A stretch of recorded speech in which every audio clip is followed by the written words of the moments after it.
Welcome, everybody, to this session of the ACP, RCC, and CCA convention.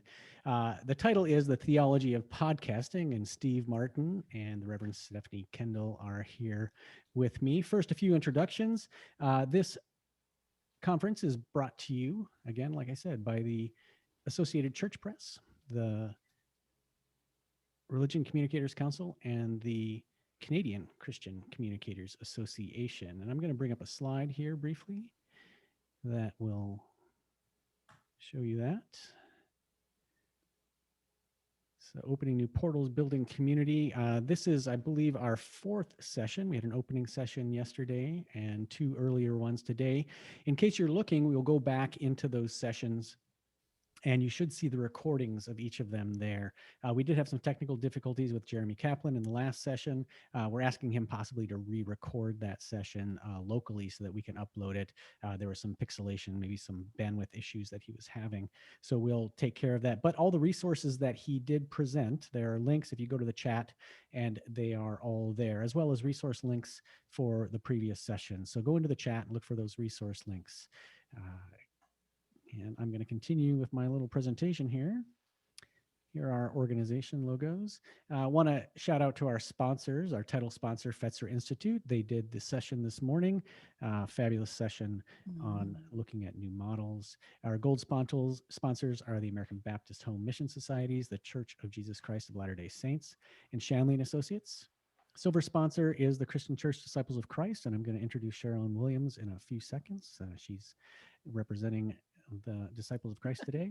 Yeah. Bronze sponsor is Mennonite Disaster Services, Sokagaki International, and Worship Times. Our community sponsors are the Evangelical Fellowship of Canada, Polaris Nonprofit Solutions, and our in-kind sponsors who did promotion for our event are Broadview Magazine, Janice Van Eck, who provided our graphics, and the Christian Recorder. Really happy to have you all here with us. One quick, schedule announcement is that this afternoon, the awards ceremonies for both the Religion Communicators Council and the Canadian Christian Communicators Association will be happening. Those are open to anyone to attend if you want to see the best efforts of each of those groups, their members, and the ACP will be holding its awards tomorrow afternoon as well, tomorrow evening at 7 Eastern. So everyone's welcome to those. No need to be a member, just come and see what great work has been done over this last year, recognized by these organizations. And with that, I'm going to turn it over to Sherilyn Williams of the Disciples of Christ, Christian Church Disciples of Christ, to do the introductions of our presenters today. Okay. Thank you, Greg. Again, Sherilyn Williams, Christian Church Disciples of Christ. We are based in Indianapolis, but we stretch across the United States and Canada. So this whole working together with our Canadian brothers and sisters is very natural for us. I have been fortunate in my tenure to run across some very interesting, cool people. And one of them is Steve Martin. He is a reverend, and he has done a lot of video work, but he is expanding his reach. I met him when he was in the National Council of Churches office first. Now he works with the Lakelands Institute doing consulting for congregations in transition. He can tell you more about that, or actually his website can tell you more about that. Another cool person that I have met is a little closer to home. Reverend Stephanie Kendell is one of the pastors in the Christian Church Disciples of Christ. She is at Park Avenue in New York City. And she is a second career person. She also has worked in video and electronic media. So I was thinking both of these people have done podcasts. And Stephanie has one that she just did a recording for this afternoon before she came to visit us.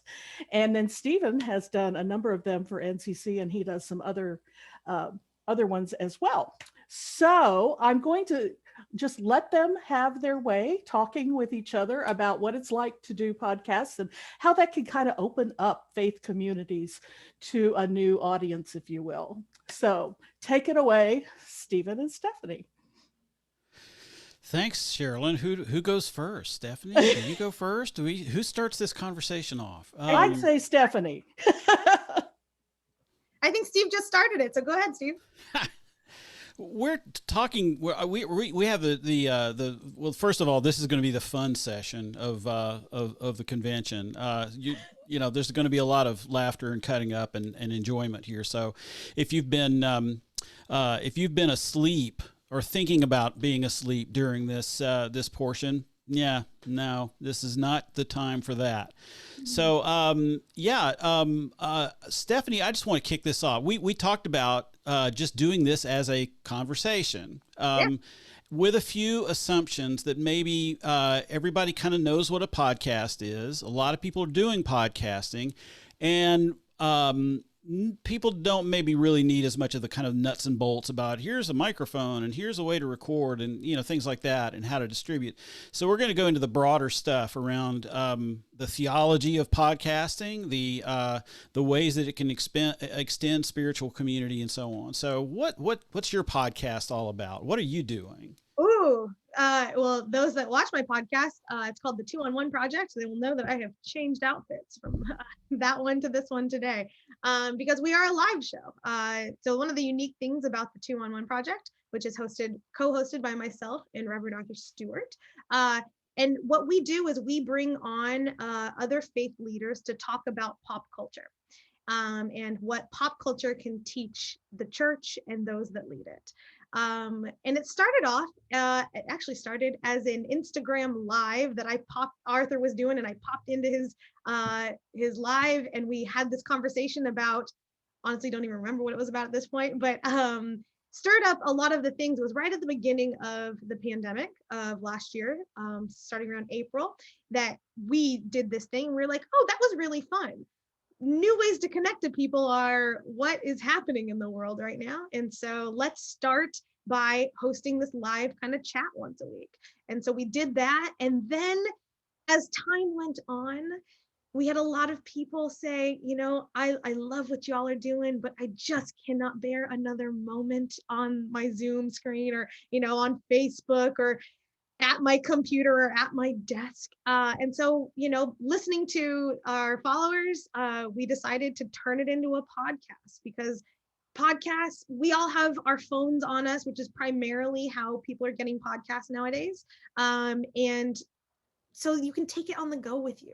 You can do the work of like theological exploration and community building without being tied to a certain device or having to sit at a camera. And so my podcast grew out of, I think, Zoom fatigue in a weird way, but by listening to the people and what they want. In the last year, lots of people have watched a lot of TV and a lot of movies, and there has to be, our thought is there is, but you know, there was like, there has to be something to gain for the church and the people that we lead from all of this excess binge watching that we are doing. And what we have found out is that that's true, that the things that you find yourself just kind of clicking through or watching and putting on repeat have a lot to teach the church, regardless of your faith institution or who you are or what you lead, has a lot to teach what it means to be community. And so that's what the 2-on-1 Project is all about, is about taking 2-3 conversational pieces, looking at the one, for us is always the one pop culture element, and saying, what does it have to teach us as we look to build community in new ways? Yeah, that's fabulous. Well, that's what we're doing. What about you, Steve? You've done many podcasts. What's the one that you're doing now, and what's your favorite one? Yeah, the one that I'm doing right now, you know, I was very interested in podcasting when it first became a thing. I think it entered the lexicon in maybe 2005 or something like that, around the iPod, you know. And I've played with video podcasts. I've played with audio only. I've played with all kinds of different formats. The one I had the most fun with, I gotta say, I don't know, I have fun with all of them. I think I do podcasts because they're just fun. Mm-hmm. But the one I had the most fun with was a few years ago. I did one called Budget Travel with Big Families. I've got 4 kids. We were doing a lot of traveling back in those days, and I thought, well, this kind of be fun, do like a little travel show. And, it was a blast. And what I found out was that anybody will talk to you anybody will be a guest. You can look up authors, you can look up, people with multi-million, followings on social media. You can have them on your show, and they'll be there, and it's great fun. And in the travel biz, they give away a lot of stuff too, so that was good. We had free tickets and things like that we got to use, so that was really fun. But right now I'm doing one. When the pandemic hit, I started doing one that I called the Online Ministry Mastermind, and it was a daily podcast. And it was just talking to clergy persons or church leaders. And they could be, big names. They could be people with 20 people in their church. Didn't matter to me. But just to just see, hey, what's going on in your church? How are you adapting to this new scenario? I've changed that up and broadened it out a little bit. So now it's still a conversational podcast, but it's called Mainline, because I want to try to address a lot of different things that are going on in the mainline churches, and mostly trying to think about the ways the struggle for racial justice is impacting the churches, how the pandemic and the transition into online ministry is being played out, and all these things, that are really big transitional issues that are taking place in the church. That's what I'm doing. So, yeah. I love that. I found that podcasting has become a real medium of connection that has kind of was discounted before. I think when I talk about before, I'm really talking about this last year that has kind of put us all at the mercy of our technology and our computers for connecting spaces. And as you said, podcasts have been around for so long. 2005 is, that 20-year anniversary is just around the corner, friend. And so, and yet it hasn't been part of the worship tools or the community building tools that churches or faith communities or nonprofits have really engaged with in a way that we do now. And it's why, there's that joke that like everyone's got a podcast. And I think that that's true. And the podcasts we know about are the ones that people are doing well. And so in your experience, what is a key thing you think is necessary for a podcast to be done well? And by well, what I'm defining is that it's relational. It builds community. It brings people together. Great question. I have an answer in the do as I say and not as I do category. And I think the thing that makes the most difference is consistency and perseverance. So you say that everybody's got a podcast. That's true. Everybody's got 2 or 3 or 5 or 6 or 7 episodes up, and then they quit because nobody's listening, or it's just too hard or whatever. And I have been a victim of what we call podcast fade many, many, many times, where it's just hard to keep up. But if you can get past that few episodes, and if you can get past the mindset that you have to have this massive, massive audience to keep doing it, I think that's really what's a key to success. What do you think it is? I think you're right. I think we're not a patient people. And so, and I think that that's true in lots of that's true for me, but patience and consistency is really what it means it's what it means to journey with people. And this is just another tool for that journey. I like to think of faith leaders as people on the journey with you. You come to church, or you come to your faith, or you come to your any kind of group that you're coming to, for people to come alongside you. And you expect them to be there consistently. And that's kind of what this does. And it's why, you go to church and worship on Sundays for us, other times for other people, but like that there's that consistency in saying that I'm going to show up for you and I'm going to tell you what this is about. And it's transparent because you can hear it right from my own voice, that this is what's happening. And so, our reach right now is between 12 and 15,000 people a week that watch our show, or listen to it in downloads. And I think that has a lot to do with the fact that, that we are Wednesdays at 1, that, I put out the graphics, consistently in that space so that what's coming, and it becomes part of your routine. And that's the goal, right? That it becomes so part of who you are in your daily life, or in your weekly life, that it becomes habit and it becomes relational, that even if you don't know the podcast host personally, you kind of feel invited into that space. My first career was as a theatrical marketing producer. So I helped make movie trailers, and which is really kind of pivoted into my role as a pastor now, because I truly believe that we are made to be storytellers. We are made to we are the only ones that can tell our own story. And so that for me is really important in the work that I do of podcasting, is saying, this is my story. What is yours? Being curious enough to say, what is your story? And utilizing and listening and figuring out whatever those answers are, to say, and this is God's story. And this is the story that we are telling of God's work in this world and in this community. And to do so in a way that invites other people in to say, hey, I've been on that road before, or I don't know anything about that space. I'm curious about how I might, do something new. I don't know. So I know that for us, our podcast, we are a tight 1 hour on Wednesdays. And I have a lot of friends that have watched ours and then have taken the risk of starting their own because their congregants or their people have watched ours and now start watching theirs. That myth of scarcity is big in our community. If yeah. I podcast too, there's not enough space. And it's like, no, the work, if you are a part of a faith community, that what we do is so expansive.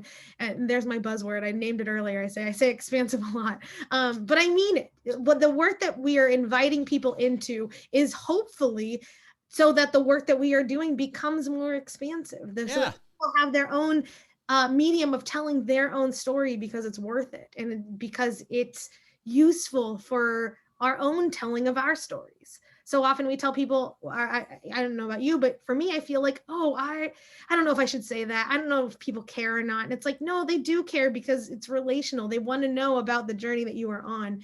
And so for me, good podcasting is invitational and relational in that way. I'm real curious. I think both of us have very different approaches to what we are calling podcasts. So yours is on a specific day at a specific time, and it's video, right? So it's both. So tell me about your decision about why you're doing those things. Sure. So again, I lead a faith community at Park Avenue Christian Church in New York City, and I miss my people. I have been apart from them for a really long time, and so it started again as I shared that we started on an Instagram live with a friend of mine who lives, my co-host lives in Kansas and I live in New York.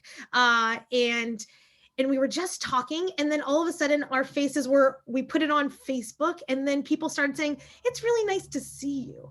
It's really nice to see your face again. It's really nice to be in community in this way, even though, we put it on Facebook because Facebook has, the ability to put in chats and things like that. And it's free and everyone's kind of got it. And so it kept us in this new space of community.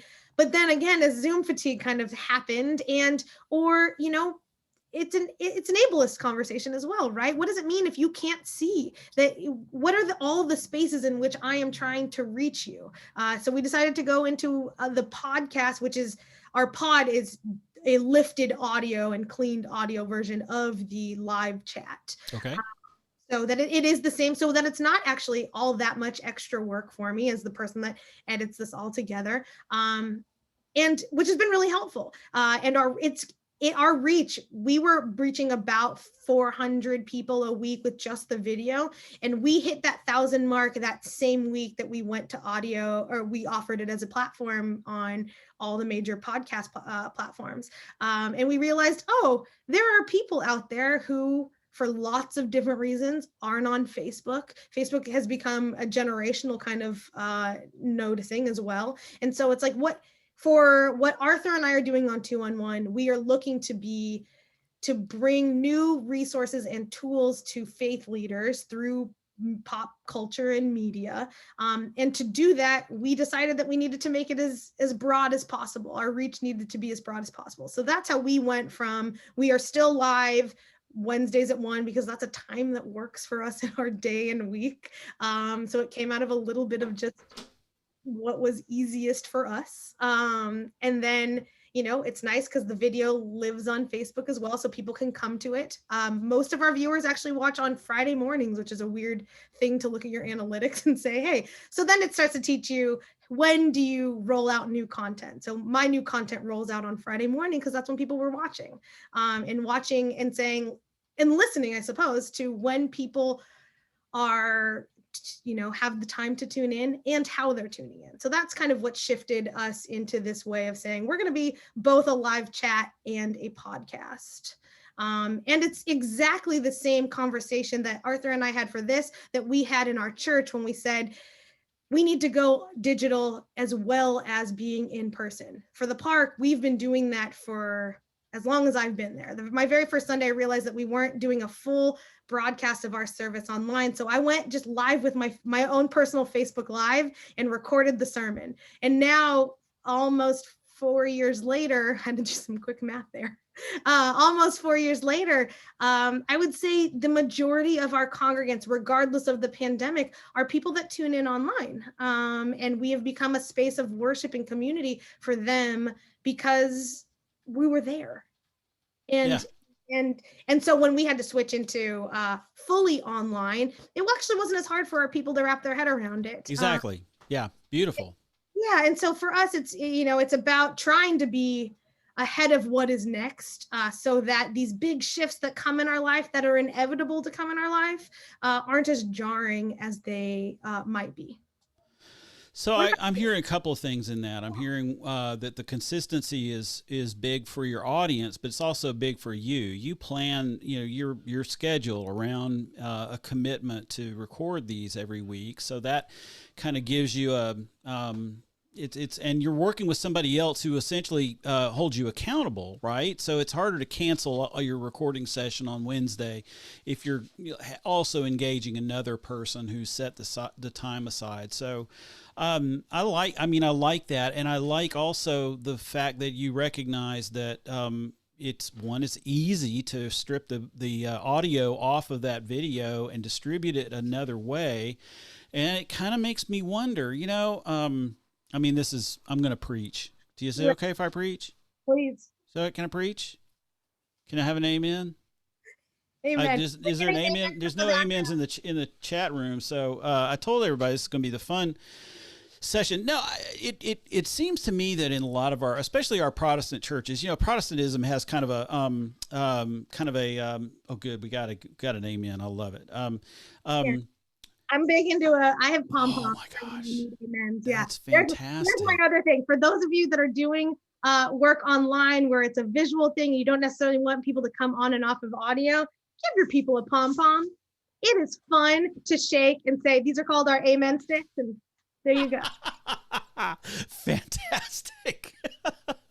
All right. So back to my sermon. The church, especially for us Protestants, there's been a movement over the years, the centuries, maybe not in New York, but across much of the rest of the country, to make very simple sanctuaries, to take the imagery out, to make it, even white walls and just very basic kind of plan. So you don't focus on the architecture, you focus on the spirit. And that is an architectural statement in and of itself. But that doesn't translate really well to a screen, right? For online worship or online ministry in general. Yet we work awfully hard to get that, that good, clear image and all that it's tough. And it just makes me wonder, why aren't we using audio more in our ministries? And that's a rhetorical question, but maybe you have an answer for that. No, because Okay. I mean, and that's just my honest answer. I don't know why people don't utilize the gifts that we have, other Right. than they don't know. I mean, I think that we have to come at life with a hermeneutic of curiosity, right? We need to say what we need to continuously be curious about why and how and all of that, as to why people do and don't do things, Yeah. maybe, and in, I don't know, an So entirely let's just community encourage people to consider audio as a meaningful form of ministry. And we're not talking about having to have a polished podcast, with a stinger at the beginning. Like, we don't need to do, funky music in there. Sorry, you knew I had to do that, I knew right? you were going to. You knew I had to do that. You knew it. You knew it was coming.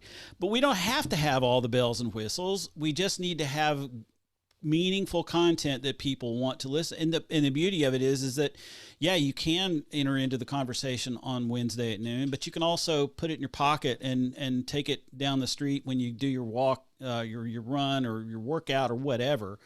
And that really seems to be a powerful way to connect with people.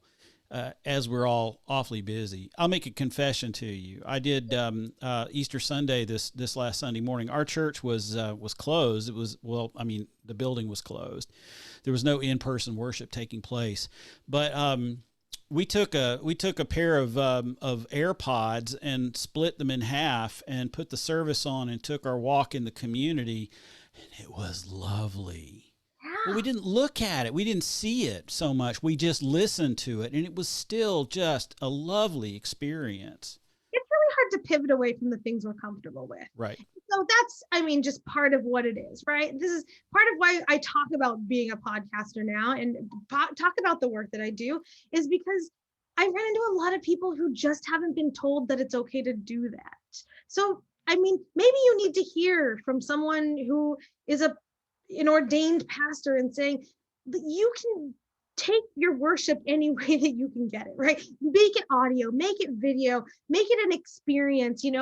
Walking a labyrinth is just as meaningful sometimes as the sermon that I have poured my heart into. And that's okay. That this is a little bit, I think, of what we were going back to, is that, that fear of scarcity or the fear of the unknown, that try it. That's another thing I really like about podcasting. So you can try it and you don't have to do it forever. If it doesn't there's a lot of things right now. 2-on-1, I will name, is one of the things that brings me great joy. I'm the executive minister of Park Avenue Christian Church, which is a very full-time job. I'm also the first vice moderator of the Christian Church Disciples of Christ, which at this point in our space is a very full-time job as well. And I still carve out that time because it's meaningful for me. But if it becomes a nuisance, if it becomes not meaningful, if it becomes something that is rote and I don't need to do anymore, I can stop it. And that's part of the gift of all of this, of being in community with people, is to say, just doesn't bring me joy anymore. It's not, the Spirit is not using me in that way. I'm being used to do something else. And that's okay. But it's also really hard to do. It's really hard to turn those spigots off once you've got them flowing.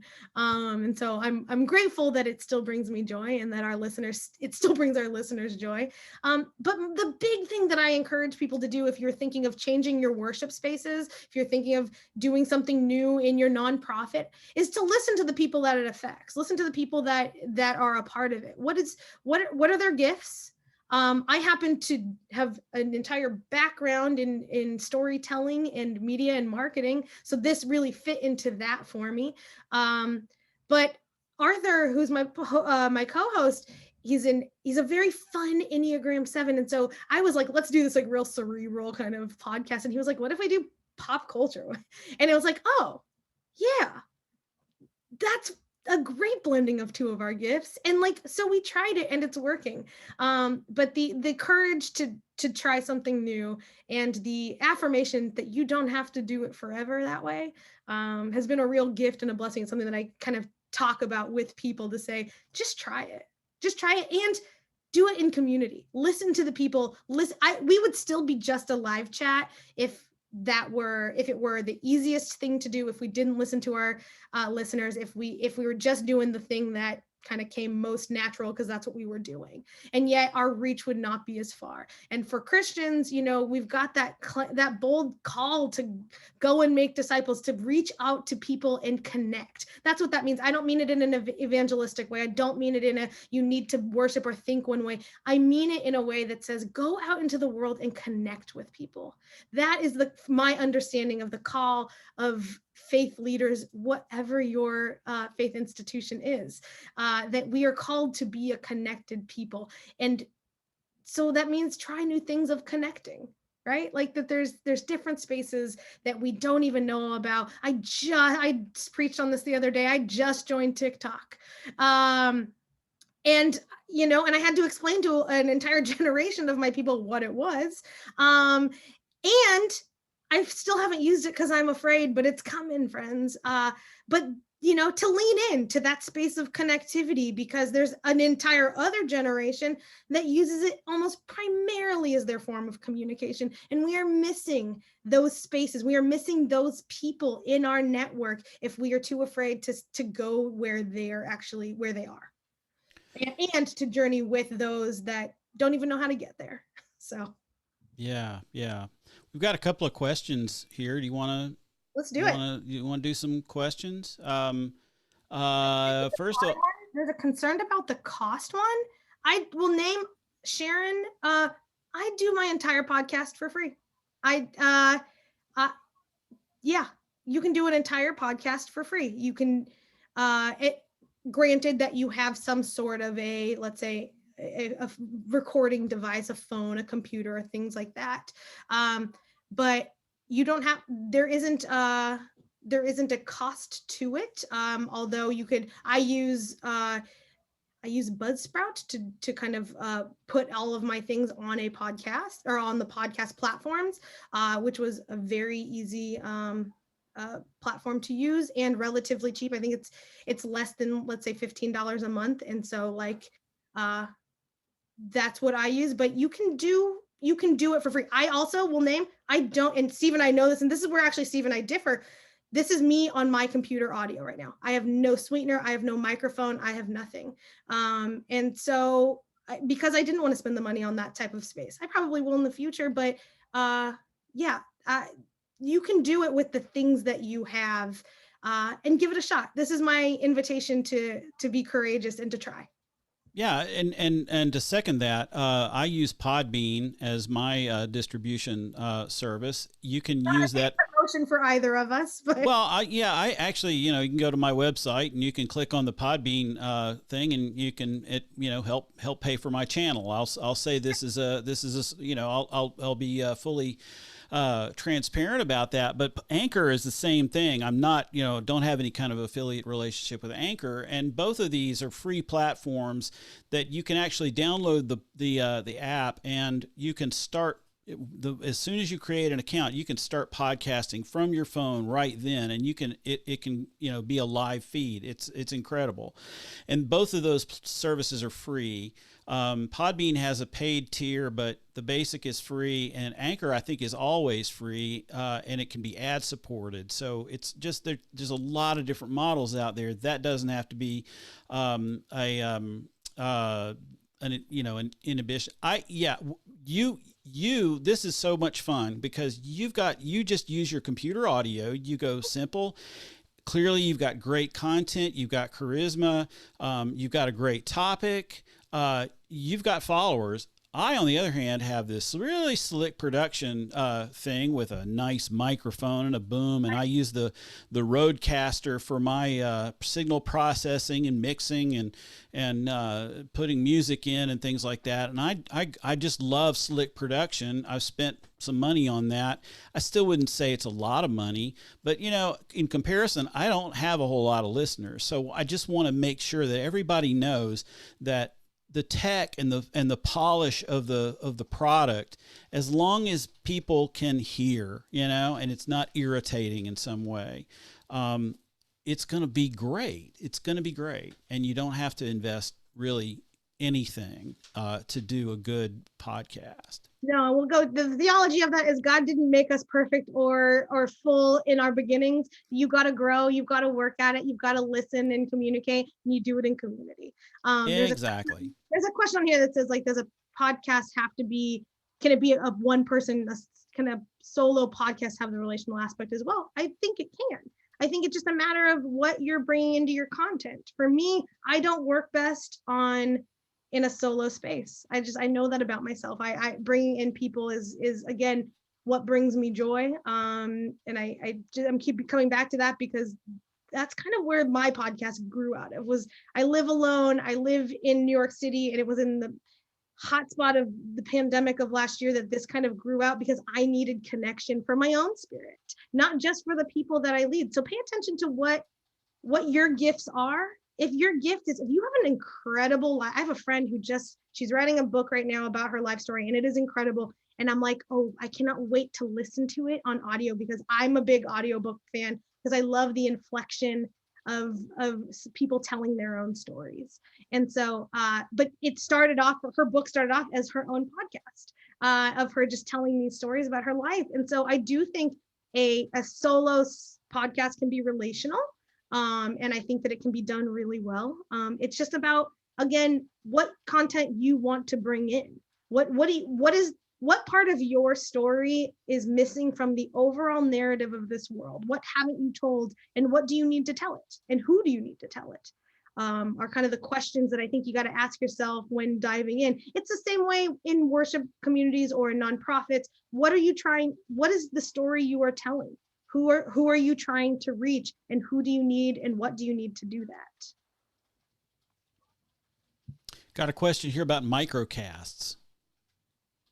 What do you think about microcasts?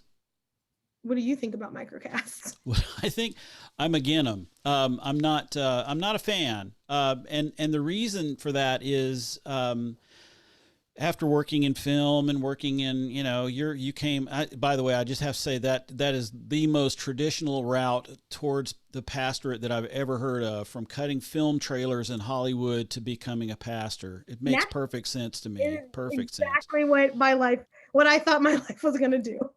That's great. Okay. But working in different media, that each medium has its own kind of, there's that whole adage of the medium is the message. And there are certain things that do certain things better. People, I've made several documentary films, and I learned very quickly that that's not a film is not a great way to share information. Write a book if you want to share information, as compared to a film. A film is better about connecting somebody with both the information and the emotion and producing a response. This is all debatable, I'm sure, but I feel like a podcast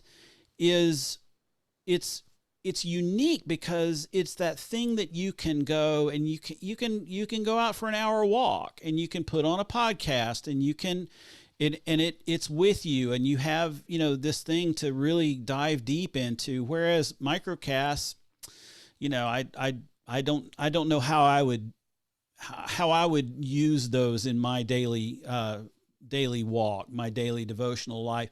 That's not to say that there is not incredible content that could be created by pastors and communicators in short form, that could accent things. But generally, I think there's a lot that can be done with the longer form that a podcast represents. Do you agree, disagree? Yeah. What do you think? No, I think I agree in the fact that for me, long form has always been best. But again, I worked in trailers, right? Which is essentially the micro podcast of the movie. And so I don't think that the relational aspect can't be done. I just think it's got to be done real. If you're going to do a micropod, it's got to be done well. I wouldn't start there. I would see what you're doing well. And if you need to shorten it, if your podcast is 50 minutes of fluff, and you've got 10 minutes of something really substantial, then I could see how it would guide you there, but that's about listening to the Spirit, listening to your gifts and things like that. So, yeah. Another question about prepping interviews. How do you prep people for interviews? What kind of conversations do you have prior to your podcast?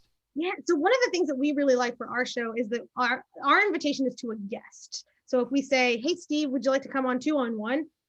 You get to pick the topic because we want engaged conversation and passion about it. And so maybe this happened a couple weeks ago.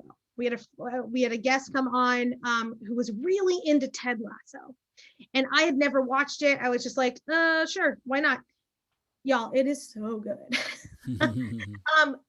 This is an endorsement for Ted Lasso, but just on my own accord. But I was like, oh, there's only one season. It came out a little bit ago, and I was wishy-washy about it. But his passion behind that really drove the conversation. And so for us, prep work looks like watching the show that we're going to talk about, knowing a little bit about the people that we're bringing on and the content, but also just making enough to get us curious. Our conversations are not pre-planned, with the exception we have one final question, which is what, I'll say it for Ted Lasso, but is what biblical character, theme, arc, story, anything in the Bible are you most reminded of in Ted Lasso? That's our final question, is our through line for my podcast. It's the only same question that happens every single week, and it's always our final question. And so for us, my prep looks like knowing a little bit about what we're going to talk about and who we're going to talk to. But also my prep is a lot of prayer work that the Spirit is going to lead me in a space of conversation and energy that is pleasing and wanted by whoever is going to listen to it. But so for us, that's why we allow our guests to pick the topic, so that there is a kind of embedded passion behind the topic already. They come on like ready to talk about this obscure thing that we either know about or don't, but are curious enough to maintain the conversation. So what do you think the line, there's probably a line between knowing too much going into an interview, knowing too much about a guest, sure, and knowing too little. So yeah, I'd just love to hear your thoughts about that. How much do you prepare, and how much do you leave open for, for surprises, shall we say? We leave 98% of it open for surprises, to be really honest. Even guests that we don't know, the kind of, I will name that our theological standpoint is it leans progressive. And so that's just something that we know about our own selves. And it's something that we make known to our guests ahead of time. Doesn't mean that we haven't had conservative people. One of the great unifiers is pop culture in certain ways. And so that's why that's our entry point, is because theologically, regardless of where you're coming from, there's something to be taken out of. So for me, the prep work is not so much about who it is, it's more about what's going to happen, if that makes sense. Yeah, sure. It doesn't, because I want to be curious, because this is a space in which to be curious. And if I've done all the research ahead of time about who it is and who our guest is and all the things that they are doing, I'm not as curious. And that's just maybe my own knowing of myself in my prep work, but that's where we come from. Not just that we don't do any prep, it's more on the topic than the person. What about you? I would think that's what really makes yours interesting, is the curiosity. That's what makes any conversation kind of powerful to eavesdrop into, is how curious you are and how much curiosity is being shared in the middle of that conversation. Yeah, I don't really have I do have one rule about prep, and that is just simply don't know too much. Because I have found that if I interview somebody I have a really, really deep relationship with, or a really intimate knowledge of the topic, it just kind of turns into inside baseball. It's not as it's not as friendly toward the listener, right? And a lot of us, I think, we feel like we have to be experts on something in order to have a good podcast. And I just say to that, no, you need to have good people as guests or work with good people, but you don't have to know everything. You don't have to, I would even say there's a downside to prepping too much, and knowing there certainly is for me. If I know too much, then it's not as good a conversation. It doesn't connect as well with the listener. Do any of your podcast, a thing that has come out of our podcast, which I really appreciate and didn't expect, are inside jokes. Our very first guest is this guy, Travis, who then made a promise to make us a theme song for our final question. And he is not. And so every week we get our guests to just nail him and be like, Travis, come on. And so people like that. And I've noticed that it's what people also like about church. They like belonging. Like inside jokes are a space of belonging, that I belong here. I know what's happening. And churches and faith spaces do the same thing. But they have to happen organically. I don't know. What is your experience in cultivating that community? Yeah, I'm not real good at it. I think that's really good advice from you. I think that is a way that you build, and what I'm hearing in what you're doing there is that you're really something that you're doing has evolved over time that really invites the audience in. It invites them in to connect. So that's what I think is really interesting. And I'll just confess, I'm not as good with that kind of stuff, Sure. But again, that's all of our growing edges in listening, right? Because now that you know this thing, you can start looking for the through lines. We were having an offline conversation about the words that we use on those day-to-days. And so, my co-host is in a deep dive right now of 2 Corinthians now. Last season was 1 Corinthians. But we make the joke that every time he brings it up, it's like, oh, get out your bingo card. Like Arthur just named 2 Corinthians. Okay, I do have an example of that. I did a very, very short-term podcast last summer. I decided not to continue it because it was pretty complicated to produce, but it was called, and we talked about this just prior to this, it was called Oh Absolutely. And this is because I feel like that's the most overused statement of all of broadcast media and podcasting. It's the whole, hi, Stephanie, what do you think of, do you think that such and such is such and such? And you'll say, oh, absolutely. Now that you've right. And so that was the joke, right? So I would, I would start the podcast out by saying, this is oh absolutely named after the, 2 most oft used words in all of podcasting, for which I have a great, beef against, yada, yada. And then that begged the guest to answer every question with, oh, absolutely. Right. And it was fun. And that's invitational, right? To bring them into your inner circle, regardless of if they're a listener or not. Because I operate with the fact that I think no one has ever heard of my podcast and no one listens to me. And that is a great space for me to be in, because it keeps me curious about why are people coming back? Why are people listening? How do I maintain a posture of hospitality in this space and don't assume that every person knows or does whatever. And also I will name, and this has been really hard, and I wonder if your experience on this is the same. It's been hard to self-promote. I don't self-promote well. I'm really great at promoting other people's things. And for me, I am someone also, we talk about this all the time in faith communities, that like, you don't often say like, hi, I'm Stephanie, I'm a Christian, or something like, you know what I mean? Like how do you self-promote the communities that you want to grow? Because that's what needs to happen.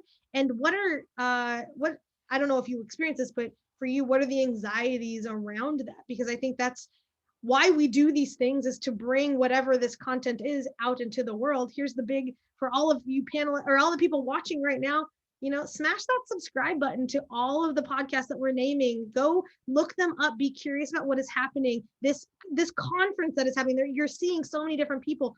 Google them. What are they doing? Smash subscribe, that like button. Use the language that's happening out there right now. Smash and subscribe. I don't. That's our next session, right? Is cool. Yeah. Yeah. But do it, right? Be the person that likes everything, that shares everything.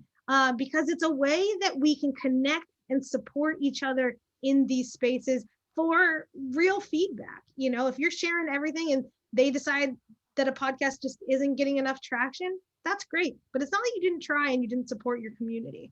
Yeah, you gave me a perfect entree to self-promote. I'd just like to thank you for that. No, I think the reason I laughed when you asked the question is because it's difficult. I hate it. I hate self-promotion. And here's how I got around it. Okay, and it's a version of what you're talking about. So you're talking about being that person online that's always encouraging other people, supporting their thing.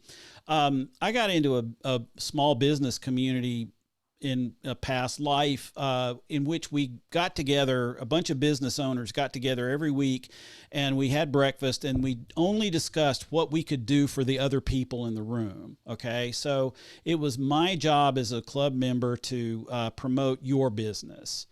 And I can do that all day long. And you know what? If you have that kind of understanding with people, they'll do it for you too. And everybody's, this is, again, maybe the biggest enemy we have is scarcity mentality. But when we can get beyond that and realize how much there is out there for all of us, and that we can promote each other, then I think that's a really good way, because it really is. It's much better than if I say, hey, I'm great, you should listen to me. Not so much. But if I'm out there promoting others that I think are really doing great work, that seems to me to be just a better way of doing things all the way around. And in terms of self-promotion, to do that, I built a website that I hope that everybody will go to. It is called podconnector.com. And the idea is just simply, it's a kind of a social networking listing service where podcasters and good guests can get together and, be on each other's shows. It's it's kind of funky spelling. So let me write that. You can put it in there. And one of the things that I wanted to make sure that I share with our community here, who we're so grateful that you are here and joining us today. Talk to your people. But one of the things that I have really tried to make myself do, I gave a plenary session at Yale about connectivity in the digital age, and make sure that you are training yourself not to look at yourself. Look at the camera. That's where the fulcrum of connectivity is. Force yourself into those spaces, and they're uncomfortable. If you are someone that uses a script in your thing, align your margins to the center, put it right underneath your camera so that you can maintain a space of connectivity. If you look at the camera, and we're talking specifically for those of you that are leading or talking to people on digital spaces, but if you think of it as kind of the handhold that you need when you're in person, that this camera is that fulcrum of connection. So be there as much as possible. Align your papers in that space. Take the breath that you need to think of what you're going to say, and then say it to the camera. We have a huge issue of looking at ourselves because that's what's happening. And that's just it. We all do it. But you're going to get a better source of connectivity, of community building, and network growing if you can do so looking into the camera and saying, like, this is who I am. There's a transparency there that happens when I can look into the camera, rather than if I ask you and look into the camera even as I'm listening to you, because it helps really kind of take away all the excess that's happening in our lives, to be open and curious, to listen to the answers that we have posed. And so those are just two of the quick little things that I wanted to make sure that I mentioned for any of you that are out there looking about connectivity. For me, that's my theology of a podcast, is that as a Christian, the gospel message is to connect and build to community in any way possible. And for me, that right now looks like looking at the little green light on my camera rather than wanting to make sure my hair looks okay in the film or whatever, to say, this is who I am, this is what I have to say, and I hope that you can hear it, and I hope that we can be in conversation with each other about all the things that are happening. This is so incredibly important. We all know that eye contact is huge when we're talking to somebody, and yet, we don't do that. Now, I'll confess I've made it really easy on myself, Stephanie. I'm the one here who's got, way too much investment in gear and tries to go all geeky on the whole thing, but I'm actually looking at you. There's a teleprompter, a very, very inexpensive, like $25 teleprompter that I bought. It's sitting on my camera and a $50 screen, which is projecting your image onto it. So I'm actually looking straight at you while I'm talking. But the point of it is, it draws me to speak to the person that, it's just simple eye contact. It's so incredibly important. Yeah. Find any way you can to do that eye contact. And even if you are on audio, friends, the eye contact comes through. It does. When you were talking, which is and that's a trial by error sort of a thing, right? You don't know that what you're doing has any more that what you're listening to has any more affect for someone that is looking at someone or doesn't, but it really does come through. It is that, like, if I am just recording myself for, let's say, a sermon, as I have had to do in these times, for me, what I will do is I will make sure that I will FaceTime another friend and put them on silent, and just so that I have eye contact and I have that energy of other people. For me, that's important, but it also keeps my focus on what I am doing, and it affects my performance drastically, because what you are doing is meant for other people's consumption. So invite other people into that space as you are recording, and do so with, again, 6 feet apart and masked and all the things you're going to do in person, or find a digital way to do it if you are doing it digitally. But I guess the question that I want to continuously ask is, what is the fulcrum of your connectivity? What is the hook that gets you to connect to others well? For me, it's eye contact, and it's making sure that I have the emotions and the facial expressions and and the postures of someone as I'm preaching or as I'm talking. That for me, and so if you're going to do a podcast that is all by yourself, what is the fulcrum of connectivity that is for you? I think that's a question that we need to be asking our nonprofits and faith services and churches and podcasters alike, because that's the way in which we will connect. To be just, I don't know if there's a better way of saying it. What is the fulcrum of connectivity? It's meant to connect. So. And that's, and we could talk about all kinds of tech issues. We could talk about, some best practices, but really that connecting is what makes or breaks a good program, a good listening experience. And I just, having this chance to chat with you right now can tell that you do that all very, very well. You could offer a master class in that. So, but again, for me, it's consistency too. This is something I wrestle with all the time, but being there, when people expect you to be there and not flaking out on them one week, just because you couldn't get an inspiration, you got to deliver. It's really key.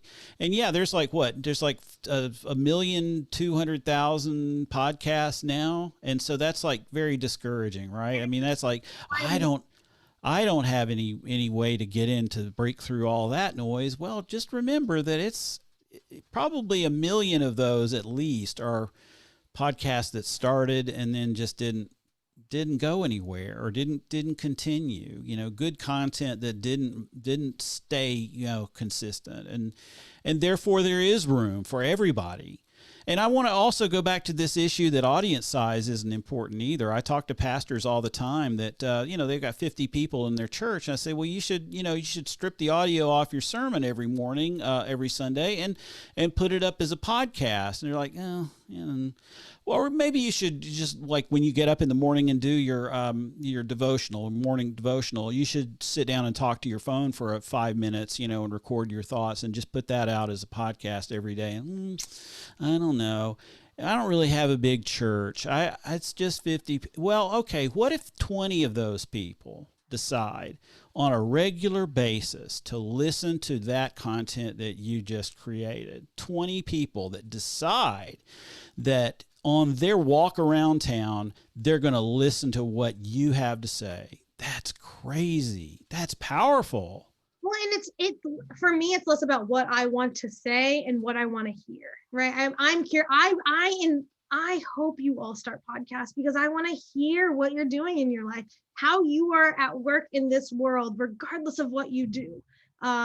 Will inform who I am and my understanding of this larger connectivity, this larger kingdom that we are called to build, this larger space that we are called to be with each other. We are a global community, and what we do and how we do it matters.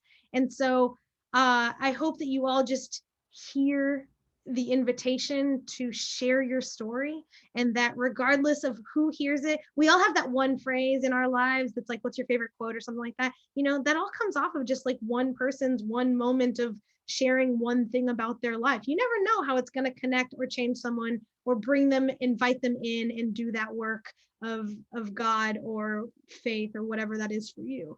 You just never know how you're going to affect the life of another person by sharing your truth. And so for me, a good podcast is connecting. It also shares, it's also truthful. It also shares an element of truth of your life or the content that you are talking about. That it's important that truth and transparency and connectivity is what will maintain and sustain you throughout however long your podcast lives. And I think that's it's probably one of the easiest ways to get yourself out there too, and to put your thoughts out there. It's vulnerable and hard, so I don't want to discount that being your best, being yourself isn't challenging. It is. Being willing to be vulnerable in these spaces is a muscle you need to work. And so you just got to, it's why Arthur and I continue to be live online, because it's a practice for us weekly about how to talk about who we are as people of faith live. So that when someone comes up to me and says, you know, the church is so terrible, why are you still a part of it? That, you know, I can think clearly and on my feet and in the moment to answer these questions. It's a good muscle to stretch. So yeah, I think we're out of time. So wow. By the way, we didn't prepare for this, did we? No, I didn't prepare. I prepared by talking to you on Monday to say, what are we going to talk about? But... And we talked for what, 5 minutes? But you know, this is demonstrating the fact that I don't know. I think this has been a good conversation. What do you think, Greg? Great. I think you all had great things to say, and you know, everything I've tried to learn about podcasting seemed to be encapsulated in one comment or another that you had to say. I have a couple questions that have come across. Maybe I'll just bring those to you, and they're kind of technical questions, but nothing too horrendous. How much post are you doing production? Stephanie, maybe, and Steve, and maybe Steve a little more, I think. But how much post production are you doing? Probably, if you're Facebook Live, you're doing none, other than maybe mastering audio when it goes to podcast. We're Facebook Live, but then we pull it and then I put caps on it and tail, because we are a sponsored podcast, which, friends, again, if you want to be sponsored, just ask. That's all I did. I sent an email out to Jeff One Row Designs and said, we like who you are, will you sponsor us? And they said yes. And so I do a little bit of that. Overall, though, I would say it takes about 3 hours of my week is dedicated to 2-on-1. Okay. And Big View is what I use for a teleprompter that is free. Yeah, Big View. Are you using a piece of hardware as well? That was the other question that was out there. I use my phone and my computer and I have an iPad sometimes if I need to look at things, but my entire 2-on-1, the 2-on-1 project is run entirely off of my computer. So. And Steve, what are you using? You're using a prompter and then a monitor underneath that. I'm not using the prompter for the podcast. I use it really just to maintain eye contact with people who are, and I record other pieces of video for the rest of the work that I do, and I sometimes prompter that. Prompters are not easy to deal with. I don't know too many people that are really good at using prompters, so I try not to.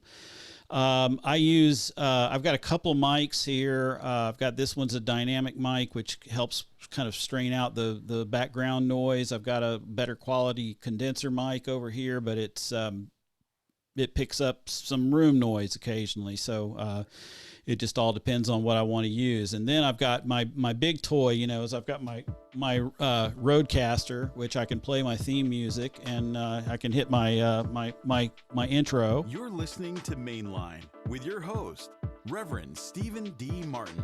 And I can keep all that going, together. And this thing enables me to do an entire podcast with all the bells and whistles with no editing whatsoever. So I can do it without editing.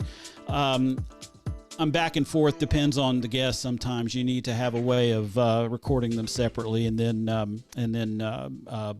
cutting that in post. But I really try to I find that one of the things that keeps me from posting consistently is if I have to work on it too much, then it's just, it's going to get shoved aside. So I try to pull out as many weak links as possible.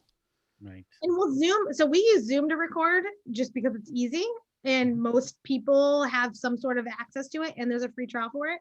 But also when you're recording, it gives you an audio file. That is not the audio file that I use. I do my own sweetener and I edit my own, I do my own sound mixing. But other than that, like if you're starting off and you're just like, I have a Zoom account, record yourself, use that audio, trim it if you need to, and just put it up there. See what people think. I mean, that's part of the curiosity is like, just get feedback, be open to that feedback and adjust. Well, and I too, I'm editing or working with and producing a video and then audio podcast for an organization. Comes out twice a month, and they're using Zoom right now, and we're exploring other technologies, Zoomcaster, Riverside FM, others that record locally higher quality. But you know what? Content is king. I mean, we always say that, Yes. right? And if you have a really good podcast, really interesting interview, a good interaction, people are going to put up with a little bit of the, garbled Zoom audio, and they're not going to worry about it too much. And yeah, we've had some editing issues over time where someone's level was very low and the host's level was very high or something like that. But overall, I mean, people are very forgiving, especially if it's good content. Yeah, absolutely. Yep. Okay. Any final thoughts from both of you as we head out into this brave new world of sharing our stories?